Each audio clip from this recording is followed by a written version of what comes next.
Hello, folks.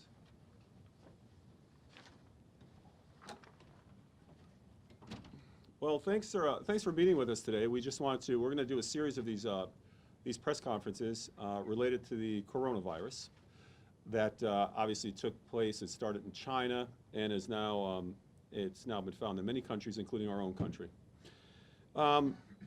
Dr. Zink to my right is going to answer a lot of the detailed questions. This is a medical issue right now, but just give you a 30,000-foot view as to what's been happening over the last month and a half, if not longer. So Alaska and this administration, we've been preparing for the potential of coronavirus coming to Alaska for at least a month and a half. When we first heard about this in China, we knew that we were on an international travel route here at Anchorage, and that we have a lot of folks that travel in and out of state because of our geographic location. So we had anticipated that there might be an inevitability that there would be folks eventually in Alaska that would be infected by this new virus. So we've been working with the federal government. We've been working with health officials in Atlanta and in Washington. We have been in correspondence quite frequently with the White House. This morning we had a meeting with, governors had a meeting online with Vice President Pence, who's been asked to spearhead this by the Trump administration. We have been meeting probably at least twice a week since January, even mid-January, on this issue. We met yesterday on the phone, audio conference, several of us involved in planning for this potential arrival of this virus in Alaska. We met on Saturday. We meet several times a week. We believe that Alaska is prepared to deal with this issue probably as well or better than any state because we've been focused on this and working on this for some time. Alaska, as you know, and Alaskans in general, we're kind of an independent lot. We understand that we live way up here in North America, isolated from the rest of the country. We know how to deal with fires, we know how to deal with earthquakes, we know how to deal with volcanoes, high winds, etc.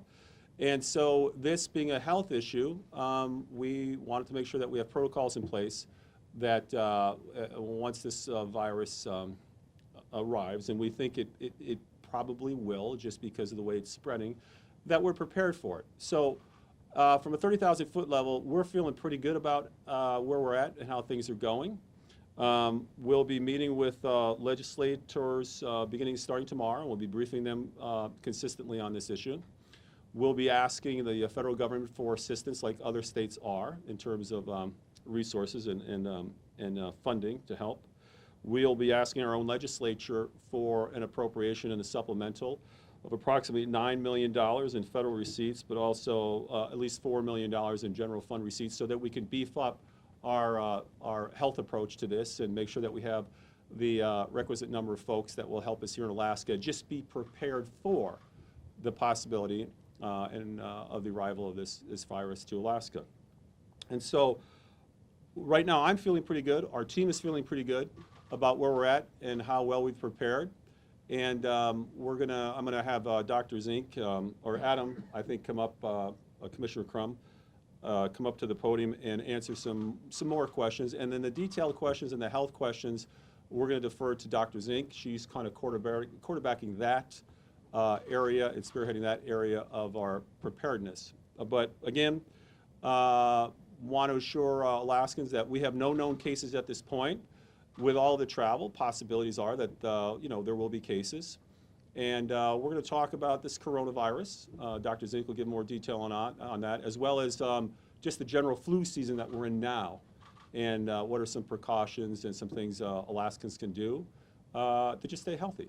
So with that, I'd ask Commissioner Crum to come up and say a few words, and then we'll have Dr. Zink, and we'll answer any questions that you may have. Thanks, sir. Good afternoon. Name's Adam Crum. I'm the Commissioner for the Department of Health and Social Services.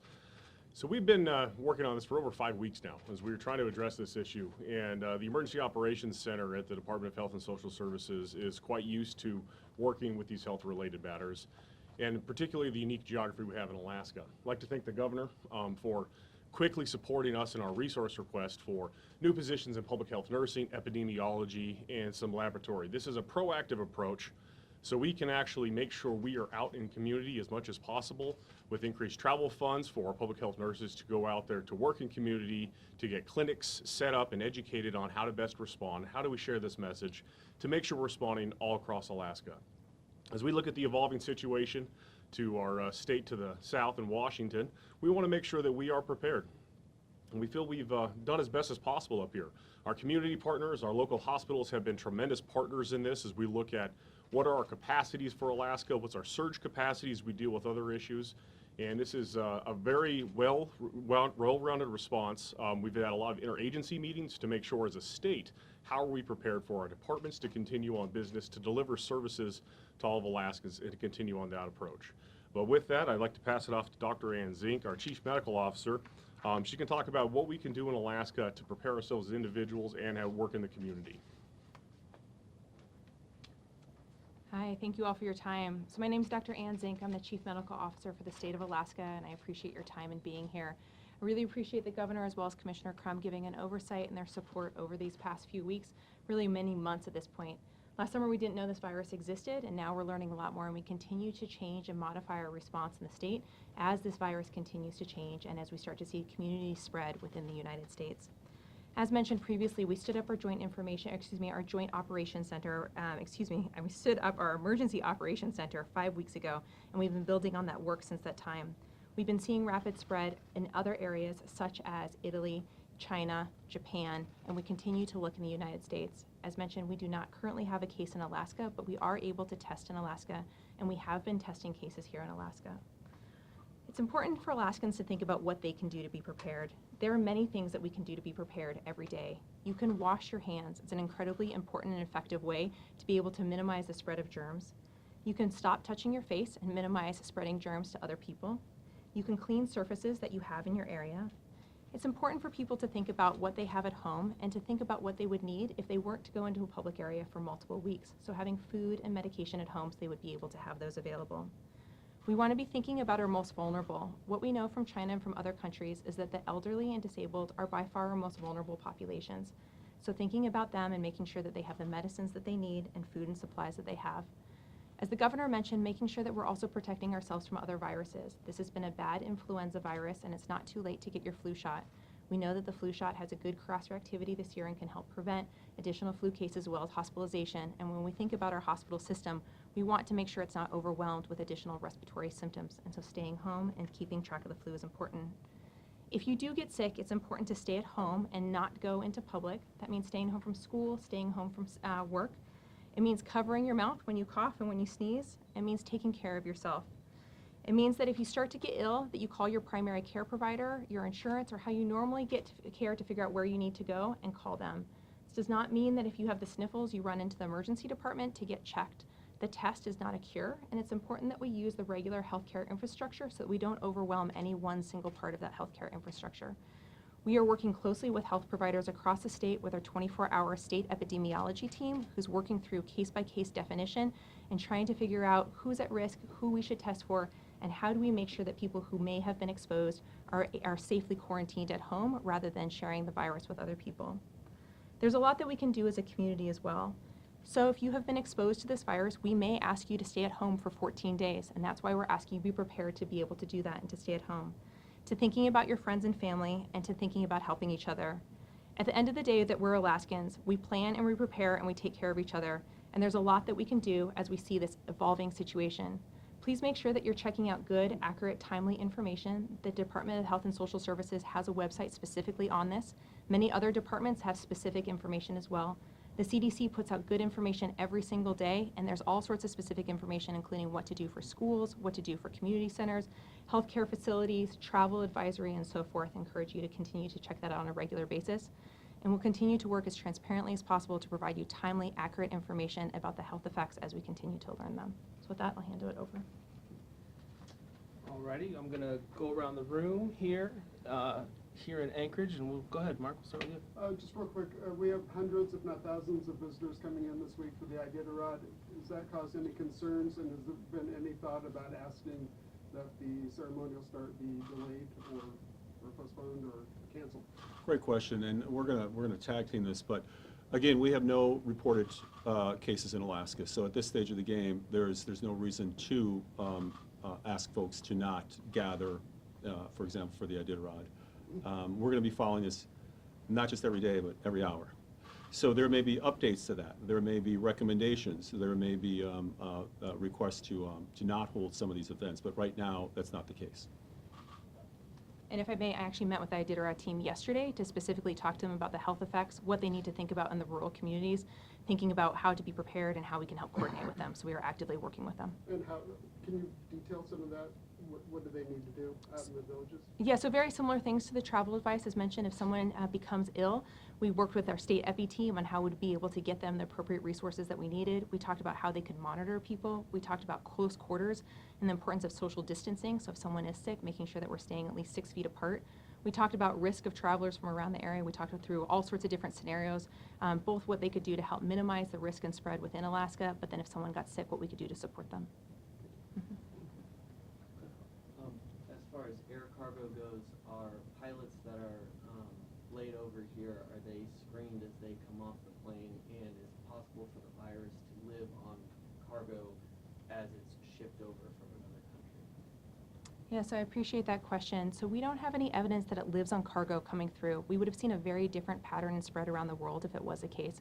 So you can trust the cargo that's coming in. You can open some of your Amazon boxes and not be afraid, so that's all fine. Regarding the cargo pilots, we are a huge international hub. It's something that we've been working on since day one.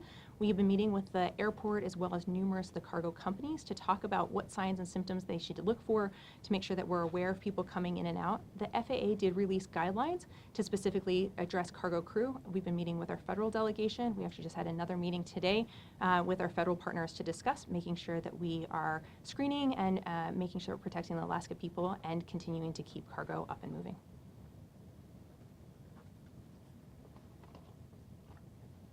Oh, Danielle. Daniela, KTVA. National media outlets are reporting that workers in California who interacted with the American evacuees who had stopped in Anchorage might not have been wearing the appropriate protective gear that they needed. Looking back at the video of the plane here in Anchorage, we can see there were some ground workers who don't appear to be wearing the same kind of protective gear that other people were wearing, and I'm wondering if we can revisit that instance, and we're questioning if the proper protocols were followed there and if there's any risk of exposure for those people.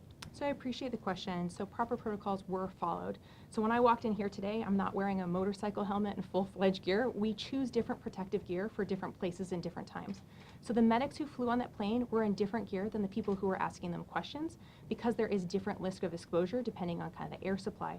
So we had a layered, tempered response as we continue to have a layered, tempered response here. And that was the same thing that we did there. All of the people who interacted with that are at no risk. All of those passengers cleared their 14 days. None of them tested positive. We had no exposure in Alaska with helping that repatriation flight. And we had a very aggressive layered approach to make sure that that was in place, and we followed that throughout. So what you might see on the TV with one person wearing one thing in one way and one person might be another would be like if one person was a motorcycle outfitter here and I'm standing next to you. It's just putting it in context. Thank you. Well, Jeremy, did you have anything? Okay, Taylor? Yeah. So we started having samples and testing in Alaska. Do we have any idea how many have been sampled and sent back to the labs? And remind us again how long they would take, aka how long we would know until those first rounds would come back positive or negative? Yeah, it's a great question. We've been able to do the testing in Alaska since Thursday. Prior to that, we were able to send tests to the CDC if we needed testing done. We did not have anybody who met the case definition prior to that, so prior to Thursday, we had not sent any cases to the CDC. The CDC did change its definition of who we should test on Thursday as well, so that has significantly broadened, which is increasing our testing. We have been testing since that time. I will tell you I have not checked my email in a few hours, but as of earlier today, we had checked 3 people. We have 1 person under investigation because we're waiting for that sample to get there. So as you know, we live in a very large state with, it takes a while sometimes for samples to come in. Once the sample arrives, it takes approximately 4 hours for the test itself to be run and to get a complete answer. That test is done either in Anchorage or in Fairbanks, and depending on the patient's location, we coordinate with our lab to be able to get that test done and get those results back. We work closely with our EPI team to make sure we're using the right test for the right place. So just as mentioned previously with protective gear, we want to make sure that we're testing the right people so that we are protecting the Alaskan public. So our state EPI team works closely with healthcare providers to decide if they need a test done, what it looks like, and to make sure that healthcare providers are protected at the same time. Does that mean that 2 of the tests were deemed negative? Correct, 2 tests were negative. All right, operator, looking at the time, I'm going to go to our friends on the phone. Do you have any questions? Yes, we do. Once again, if you'd like to register for a question, please press 1-4 on your telephone. We have a question from Erin McGrory. Please go ahead. Hi, Erin McBurdy with the Fairbanks Daily Newsletter. I just wanted to confirm the numbers requested in the supplemental budget. That's $9 million in federal receipts and $4 million in state general fund? That's correct as of right now. That may increase, obviously, as the need arises. Okay, thank you. Anyone else, operator? We do have a question from James Brooks. Please go ahead. Yes, to follow up on Aaron's question, what are those amounts based on, the requests? Thank you for that, James. So the details of that will be released in the following days, but as we put together these numbers, this had to do with the getting PCNs, or position control numbers, for public health nursing, additional help for epidemiology staff, some laboratory support staff, as well as some funds available to reimburse other laboratories if capacity or capabilities become available in the future. So this is a forward planning aspect that we're just trying to make sure that if there is a surge that we can respond as best as possible, and so we're making sure we're out in front. All right, operator, anyone else on the phone? Yes, we have a question from Becky Borer. Please go ahead. Thank you, Commissioner from Becky Borer, the Associated Press. The OMB backup mentions deploying 5 public health nurses to the major public health centers, 3 infectious disease specialists, an emergency management specialist. Are the 5 public health nurses to assist with screening, or are they, as you were mentioning, just kind of there in case there is, a surge? Can you further explain, I guess, those? And I would be interested in asking Dr. Zink if you could explain too, if you said if you have the sniffles, don't go to the ER, but just talk about the process if you have, these sort of symptoms, what somebody should do and how that screening takes place behind the scenes to determine if somebody needs to be tested or not. Thank you, Becky, for that. For those positions for the public health nursing, it's not in case. We're going to actually use them to move out in front, to go to communities, to make sure that community health centers, tribal health clinics, other aspects like that are educated as best as possible on how they themselves can do the screening, what comes up with in local situations, as well as to work with schools to give them some background, and also do flu vaccinations around the state. So they can get the shot. Because this will help actually maintain our capacity within hospitals for this. So this is just really trying to get out in front and make sure we have this access. So I appreciate the question about what to do if you get the sniffles. I think everyone's watching each other right now, and every time someone coughs, everyone's very paranoid at the moment. I think it's important to remember that the test itself is not a cure, and so there is no need to test to cure yourself. It's important to test so that we understand who our vulnerable people are and to make sure that they are isolated from this novel coronavirus, and to make sure that we don't have rapid spread among the community and overwhelm our healthcare system. That's really the point of testing. So what you do if you get the sniffles, you do the normal stuff that you should be doing, which is taking care of yourself. So that's eating fresh fruits and vegetables, that's getting outside and getting fresh air, that's getting plenty of rest, that's drinking plenty of water, that's staying home if you're sick, that's not getting other people sick. It's hard to emphasize how important that is. The life expectancy in the world has dramatically increased in the last 100 years, primarily over the idea of germ theory and keeping germs isolated and being able to treat them. So I can't emphasize enough the importance of that. It seems easy, it seems small. We would all like one shot and to be fine and go about our daily life, but the reality is those things make a huge difference, and we need all Alaskans doing them on a regular basis now. If you're getting really sick and you feel like you can't breathe, you're feeling really short of breath, and you're really concerned, call your primary care doctor. Call your normal system of who you would normally call and talk to them. We recommend that you call prior to coming in so they can be prepared for you, so that they can put a mask on you when you walk in. We're not recommending general masks. What masks do is they help prevent you when you sneeze from spreading those respiratory droplets over everyone else and shutting down your healthcare facility.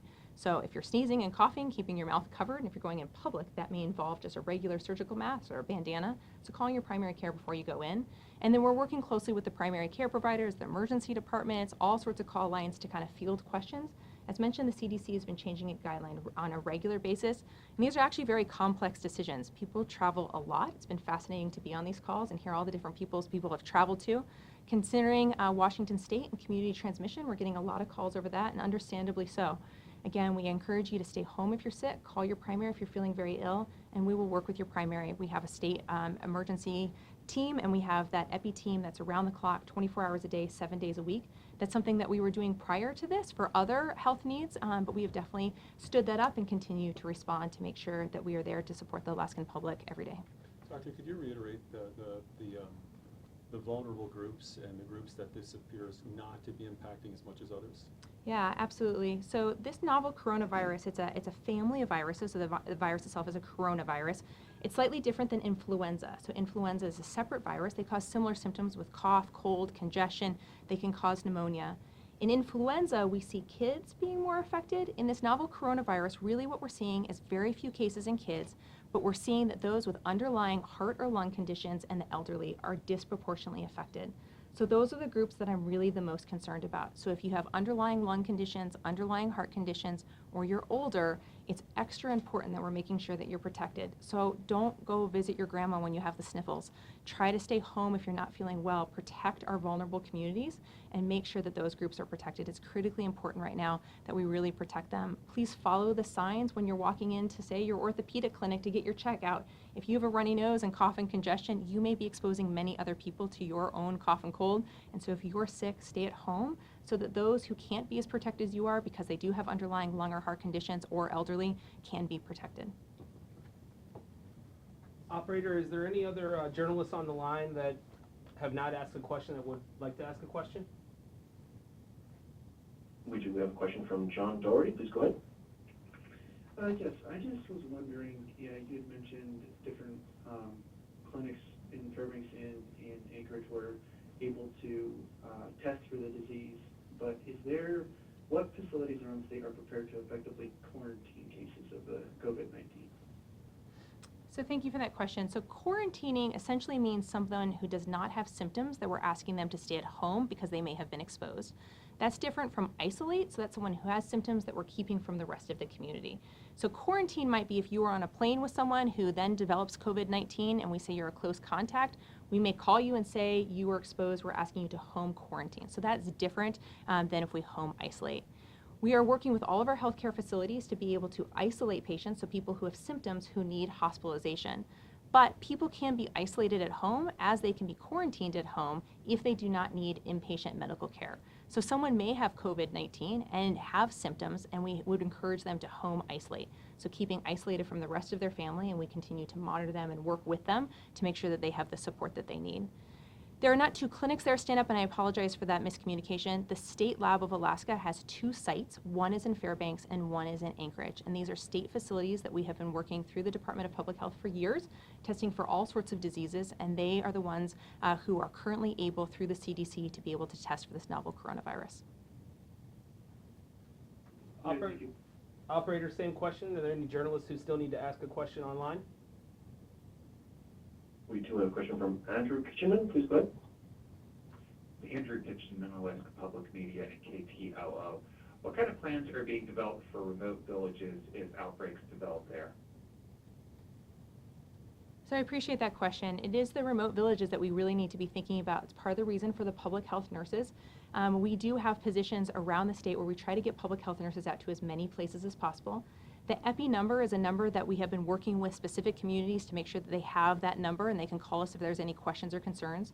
We've been doing tabletop exercises. We just did one recently with Dutch Harbor to talk about what would happen if they had a case there and what would that look like. I think it's important to know that the other preparedness planning work that we do that happened over Ebola, SARS, and MERS is incredibly useful, and we've been building upon that to be able to respond for this. So for example, part of the Ebola response was to make sure that every hospital was prepared, and that was everybody across the state. And we're building on that work to make sure that with this new novel coronavirus, we have a robust response and we're able to support every Alaskan, no matter if they live on the road system, off the road system, in rural communities, or in more densely populated places like Anchorage.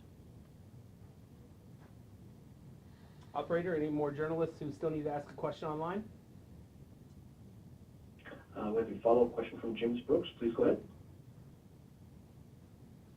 Yes, Governor, I know a lot of this talk has been about Alaskans' personal health, but I'd also like to ask about the effect the virus is having on the state's financial health, if you're open to that. We did see the Alaska Permanent Fund lose $2.4 billion in value in a single week last week. And I was curious if that decline has caused you to change your thinking on any aspect of your budget or your request for a supplemental permanent fund dividend. The answer is no, it hasn't. I think today the market was rebounding at least earlier today. So the market's going to go up and down for a whole host of reasons. Again, if the virus itself has not changed any aspect of our approach to the budget. Again, we're going to monitor this on a day-by-day basis and even hourly basis to see where this goes or where this is headed. But there's been no changes to the budget. I think more concerning would be, for example, $50, $51 barrel oil. If it stays in that area, certainly there's going to be a larger deficit.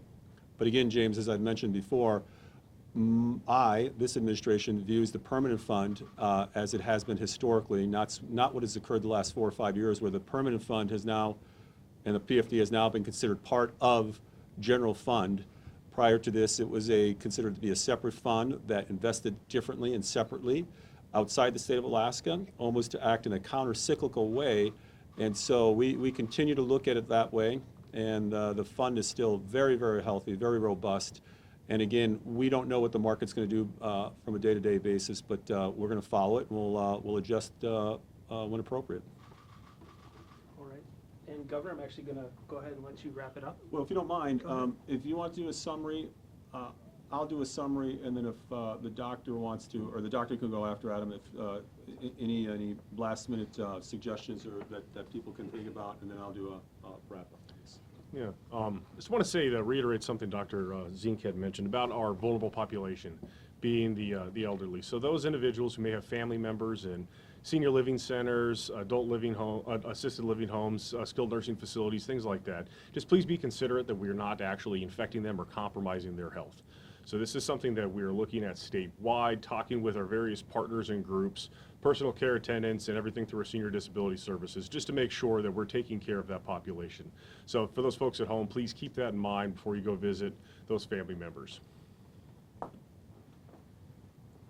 just really want to thank everyone for their patience, their time, their questions. I know this can be just really scary and overwhelming to see this. We've watched a lot of movies. We know there's a lot of things out there. But timely, accurate information is incredibly important. So besides washing your hands, making sure that you're connected to reliable news sources, the CDC website is amazing in the depth and breadth of the information that they're putting out almost on an hourly basis on there. There's a section at the bottom that says what's new, and that can be helpful. But if you are a caretaker, if you run a child care center, if you have a long-term nursing center, if you have a business, if you're worried about travel, if you don't know what to do about spring break, there are literally guidelines for all of those things on the CDC website. And so taking a look at those, looking at the checklist that they have, what you need to do to be prepared as a facility, as a workplace, can be incredibly helpful.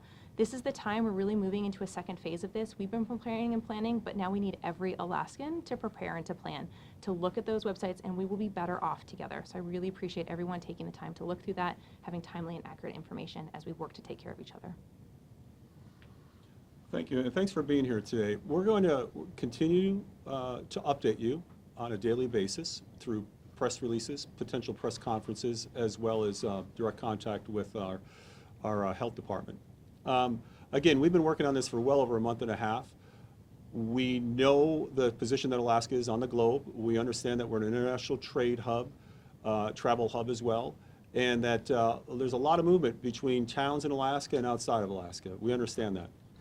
As the doctor mentioned, a lot of our common sense protocols that would be applied to any flu season or cold season, I think if taken into account, will help Alaskans deal with a lot of potential illnesses that we may see here over the next couple months. We don't know where this virus is going to go. We're preparing for an increase in the number of cases and an impact on Alaska. But again, I think we're prepared as much or more than the other states because we've had to deal with this, I think, for a longer period of time in dealing with the State Department and the White House on individuals traveling out of China. We will continually have more information. We'll continually update Alaskans. Right now, should Alaskans be concerned? They should just be aware. We don't have any cases that have been identified in the state of Alaska. That may change. And then at that point, we'll continue to update folks as to what the state is doing to mitigate or respond to this virus. So with that, I want to thank you for being here today, and we're going to continually update folks and keep Alaskans informed. So with that, I want to thank everyone for being here.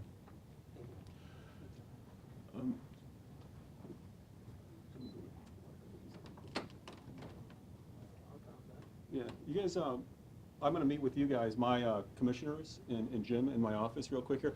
Off the record just for a second, please, everybody. Cameras, microphones. You know, there's no cases right now, but there could be. The CDC has talked about when you just look at the simple math, the number of cases in the U.S. are going to rise. But one thing that I've heard people confused about here is how is that different in Alaska? We're so removed geographically from the lower 48. Is it inevitable that it'll reach here? Is it extremely likely? Can you give me a little more context around that? Yeah, great question. So, you know, as a physician, I learned long ago that I don't know the future and I can't say 100% what is or not. So I'm not going to ever say inevitable anything. I think it's highly likely that we will soon have cases here in Alaska. That's just looking at what we're seeing the spread around the world, what we saw in China, the massive outbreak that we saw in Italy, and now the fact that we're seeing community transmission in Washington state. We are further separated from the rest of the United States, and we do sometimes see different patterns with viruses than we do in the lower 48. So when we look at flu planning and other planning, we do notice that we have a slightly different trend, and things sometimes take a little bit longer to get up here. But that isn't a reason to not be mindful and to be diligent and to be washing your hands and taking care of ourselves. I think it's highly likely we will see a case up here. It's just a matter of when. I like to plan for the worst as I hope for the best. And so I think that we need to plan for that and be prepared for that, but continue to do our work in the meantime. I have a question about spring break travel. People are wondering, should we travel for spring break? That's a great question. We have been getting a lot of questions about spring break traveling as well. So we've been working closely with our school departments to think of that. A couple things just to consider. First of all, we don't have any control of what international other countries will do. So if you travel to another country, they could close down the borders. They could say you're not allowed in or you're not allowed out. It's important to think that when you travel, you may be asked to be quarantined someplace for 14 days. So if you flew on a plane to another place, you may be a close contact, and they say, the State Department calls you and says you need to stay in that area and be quarantined for 14 days. So just be prepared for that.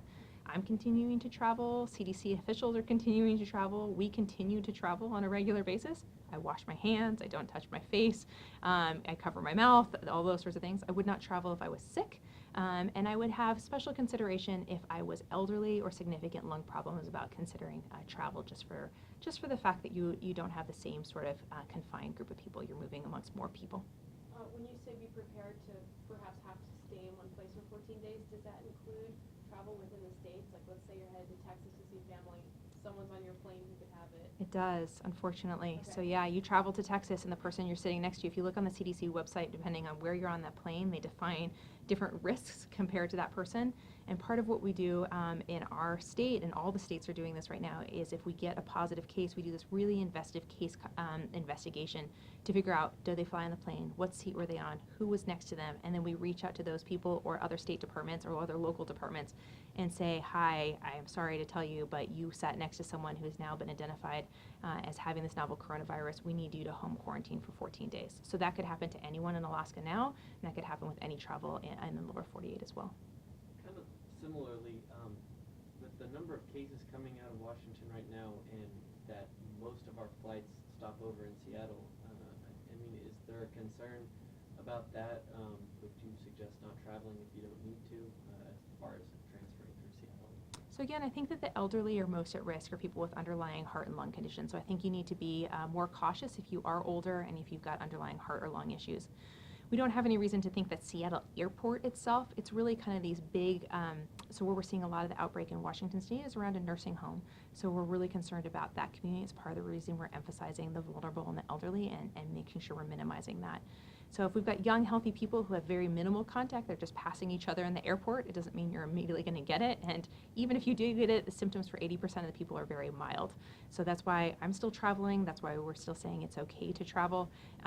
Seattle and Washington is an area where we're seeing increased cases, and we'll continue to follow that closely. But this time we're not making any specific recommendations around Seattle Airport.